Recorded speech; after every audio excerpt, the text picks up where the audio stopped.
In 1066, a comet blazed in the skies over England. The people marvelled, but took it for an evil omen. When King Harold lost the Battle of Hastings, they blamed the comet for their misfortune. What they did not know was that this comet had visited Earth many times before, and would do so again, regular as clockwork, every 3/4 of a century. Chinese astronomers had watched it hundreds of years before the birth of Christ. By the end of the 18th century, it had a name, Halley's Comet. In 1910, it was captured by the camera in all its glory. And now, 1985 sees the return of this strange and wonderful wanderer of the skies. This is the year of Halley's Comet.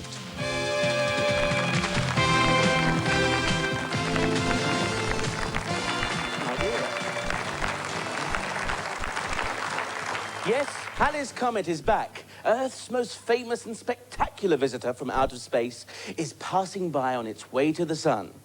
Over the next few weeks, we should be able to watch it in the night sky. Now, although I'm a professional stargazer, I must confess that up until now, I only knew a couple of things about Halley's Comet. That once you've seen it, you never forget it. And it's on view every 75 years, which for most of us makes it a once-in-a-lifetime experience. So the coming of the comet's really something to celebrate. And that's what I'm going to do with a little help from my friends, who know far more about it than I do. But how has the comet appeared to us in the past? Who better to ask than Michael Wood? Yes, Russell, the tale of the comet stretches far back and features a cast of history's most notorious characters, including Genghis Khan and Attila the Hun.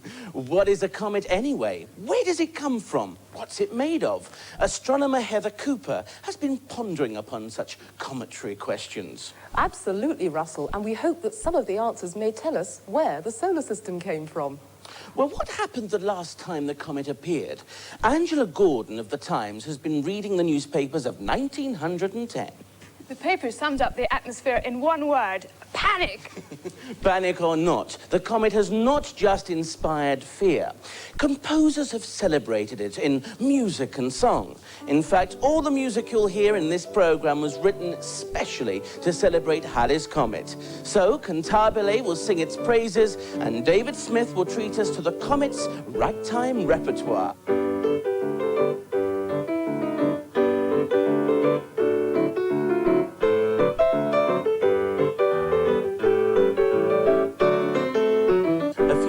Lucky enough to see Halley's Comet more than once in their lives.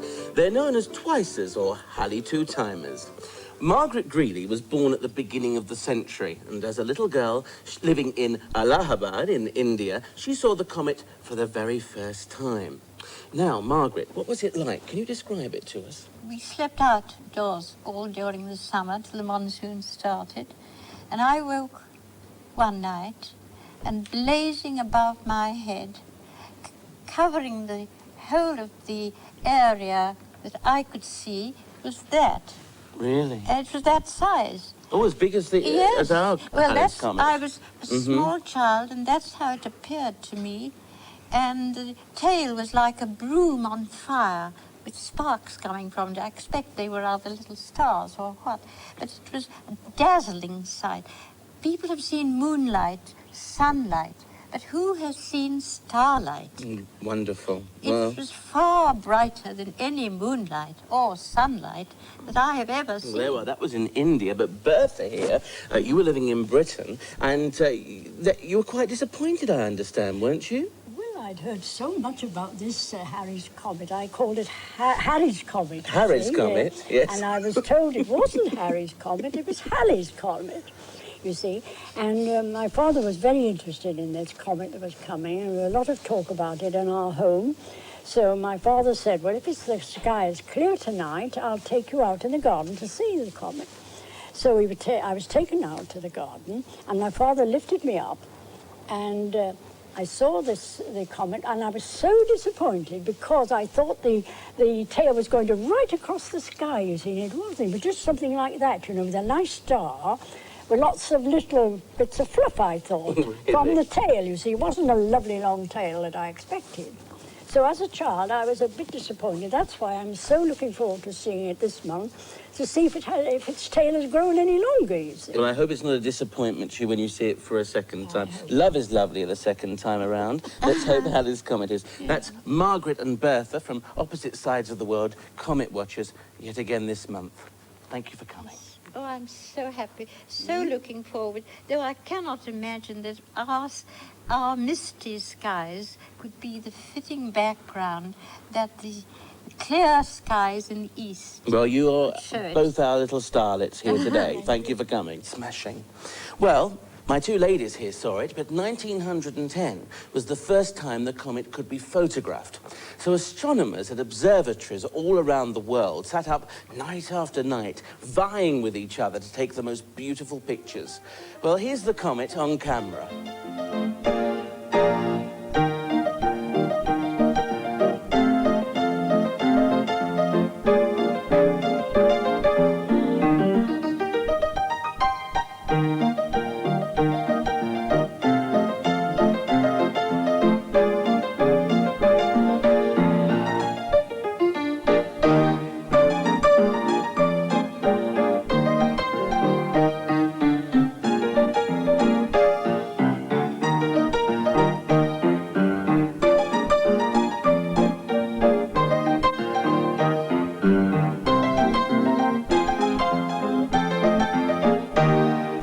So that's what Halley's Comet looked like on its last visit in 1910. Just a few wee specks, didn't it? Heather Couper, when and where are we going to be able to see Halley's Comet this year? Well, Russell, if you can buy yourself a big pair of binoculars, see it now. You can go out tonight and take a look at it, so let's hope we can. But actually, I'd wait a bit if I were you, because in a few weeks' time, beginning of December, it'll actually become visible to the unaided eye. So you can go outside on a local hillside away from the city lights, and you'll see it right up there in the sky amongst the stars. Incidentally, it won't go whoosh across the sky. It's going to be moving very, very slowly, so you can watch it from night to night. Now, if you hang around till about the end of January, you'll still see it. Then it's going to go behind the sun, and you won't see it for a while.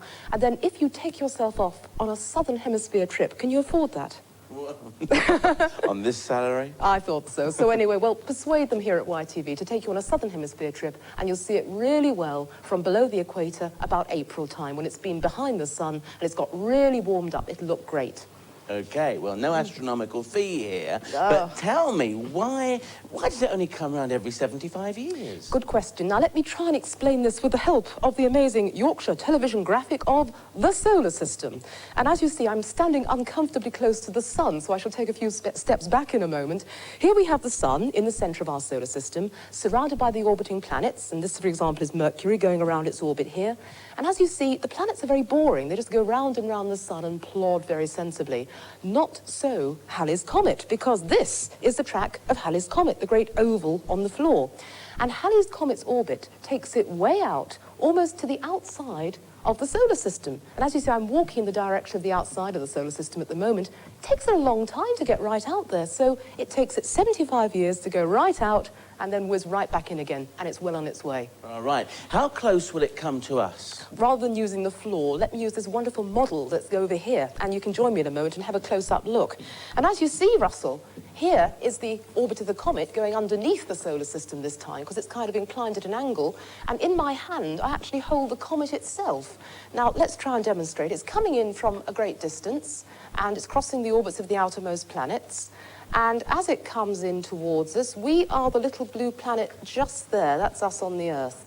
Now, around about now, it's passing us at about 50 million miles, which doesn't sound very far, but believe me, it is. And then it goes in November, December, January. It goes behind the sun in February with its tail pointing away all the time, incidentally. And then in the month of April, when it comes back again, the other way, as it were, the Earth has moved a wee bit round. And so in that position, a mere 40 million miles separates the two bodies, and the comet goes back whence it came, if it sticks on this wonderful graphic. Again, now there we go. How fast is it travelling towards us? Right, well, the comet itself is coming to us, as you can see, in one direction. The Earth is moving around in the other direction, and the two are actually aiming towards each other. Are you prepared for this? What? 150,000 miles per hour. Gosh, just over the motorway limit. That's right, but just a little bit, the way you drive. Now, Heather, the $64,000 million question. I know what you're going to ask. Is it going to bash into us? Oh, you silly twit. Not on this occasion, because obviously they're going to be separated by about 40 million miles at their nearest. But in the past, Halley and the Earth have actually been quite close to each other. And it's possible in the future they could actually hit, but I doubt it. But if they did, just imagine the worst possible happened. If Halley did hit the Earth, it would blast a hole in the world the size of the British Isles. Well, that's a relief. Thanks, Heather. Now, the world's been preparing quite a welcome for Halley's Comet. After all, it's had 75 years to get ready. And it's not just the astronomers, is it, Angela? Certainly not. People have been turning out all sorts of knickknacks. Russell, how about a comet cap for you? Oh, red's my colour, yes. Just What the else sort have of they things got? you like, and What's a little a bag handbag? for you. Yes, A very handbag? nice, darling. And can I just slip you into this, do you think we'll make it into this little Well, we can- Halley's jacket, we can have- Russell? Just your size. God, you think? Now, stop it, Angela. You are a naughty girl, right?